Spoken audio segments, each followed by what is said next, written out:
was working on a tractor that day in Hopeville, and my dad had come and picked me up. We were riding, heading back home, and got a call from my uncle. My dad and uncle worked together. He said give him a call, or he wanted to see him and talk to him personally. And at that point, I knew there was something wrong. It was Sunday, May 5th, 1991, when I was at home and I received the phone call that my son was missing. The vehicle that he was in with a friend had been found parked along a canal bank east of El Centro. Well, naturally, I hurried on out and found what I was told to be true, and we started looking for my son, Michael. I remember my friend very vividly because we used to always go out and swim in the canals. Well, one day we were swimming in the canals together, and we were in an area where we really shouldn't have been, but we had been there before many times. And this day was a little bit different because my friend didn't come home. I got pulled out of the canal and he didn't.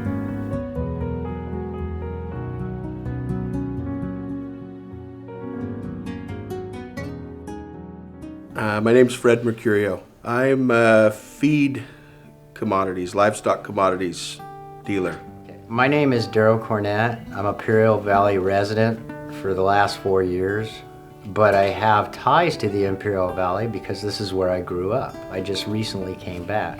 Hi, my name's Steve, and the reason why I'm here today is to share with you a tragedy that happened in our family, with the hopes that it would spare another family in experiencing a similar tragedy. This is my son, Michael. Michael drowned in a swimming accident with a friend of his in 1991. And the days after his drowning were some of the darkest days of my life and the life of my family. Thinking about what could have been, what should have been, could we have done something differently? Did we take seriously enough the thought that the kids would be swimming in the canals, not understanding the swift current and how difficult it is with all the underwater obstacles to negotiate that what could happen? I'd been working that week, and my brother was not, and he was in the canal. We drove home, and my uncle was there, and my mom was hysterical, and it was pretty bad. That day we were all out there. There was probably 50 people out at this canal swimming and having fun. And when this happened, he didn't come up, but I didn't believe that he was gone. I didn't believe it. I said, there's no way he's gone. He's out, he's hiding in the bushes somewhere. He's not. I know Tommy, he's not gone. Well, about an hour later, I was able to witness him being pulled out of the canal. And one of my memories that stuck in my head still to this day is when they were zipping him up in the body bag. And that really hits home. I am Ray Loera. I'm the sheriff for Imperial County. I think that it's very important that everyone recognize that there are dangers that may not be visible. A lot of times we're talking to, or we look at a canal and it looks very calm, it looks very cool, it looks very quiet. But what you don't see is the currents underneath, and you don't see the depth of the canals. The canals are not uniform. Some are deeper than others because of the currents. A lot of the incidents that we've been involved with have had very, very strong currents. The All-American Canal is probably one of the fastest moving canals anywhere. We've had incidences where in training exercises, even those people that are in great shape, that do this for a living, try to hold on to a safety rope and can't do it for more than a few seconds because the current is so fast. The looks of the refreshing water are so deceiving during the summertime when it's hot here in the Imperial Valley. I've had many years of working along the canals, and I know how hot the summers can get and the attraction of the water. But it is so deceiving, the currents. What looks calm at the surface underneath can be a torrent. And very few people, even strong swimmers, can negotiate the pull of the water running through the siphons and the canals. There could be stuff that's in there that you could hit your head on, you could cut yourself on. You just never know what you cannot see. You think you know, but you don't. Just as I thought that my friend was gonna make it out alive. Don't make the same mistake. My name's Walter Colas, and I pastor Christ Community Church, and I have grown up in the Imperial Valley, lived here most of my life. I've been pastoring 15 years, and I've been conducting funeral services for about 18 years. Done many different funerals through the years, and one of the most devastating things to any family is when they lose a teenage son or daughter. I've seen old people die. I've done the funeral of even an infant.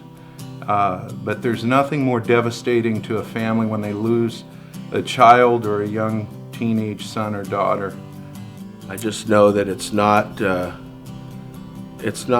good thing to feel that loss, and we never forget it.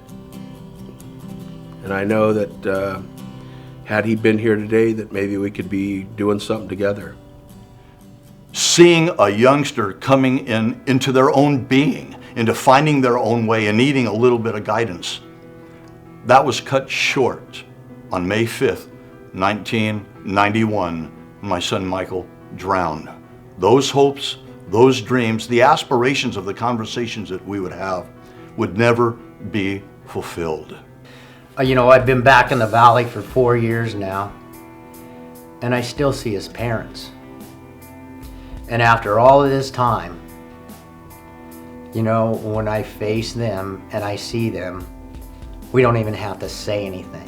We just look at each other and we know. And I just wish that my friend was still here. I think it's really difficult when we bring those memories of the past back, of our family the way it was and the change that happened after. And it's definitely something I wouldn't wish upon anybody or any family, especially the parent. I'm a parent right now, I have 2 kids. There is always going to be, or there may always be, an occurrence that you come upon someone needing assistance. First thing is that you don't jump in the water. You don't go try to help them by putting yourself in danger. The first thing you should do is, hopefully you have access to a cell phone, and I think almost everybody in the world now has a cell phone, is to call the emergency number 911. You make sure that you give them as much information.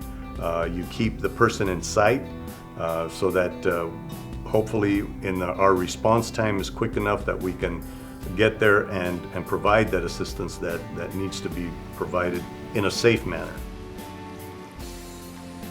Kids are going to do what kids are going to do, but that doesn't absolve parents of the responsibility of being the parent and doing what they can to take it seriously and have a sit-down conversation with their teens and those other little ones who look to their teenage brothers and sisters as examples. Don't let this tragedy be a part of your life. I just want to encourage anybody that's thinking about swimming in a canal that, you know, this is the real deal. It's a life choice. You think it's all fun and games, but it's not. You know, you may swim today, but tomorrow you may not come out alive. And if you think that you're not that person, that's not true. You need to think again. Maybe think about your family and what you're going to put them through if you make that decision.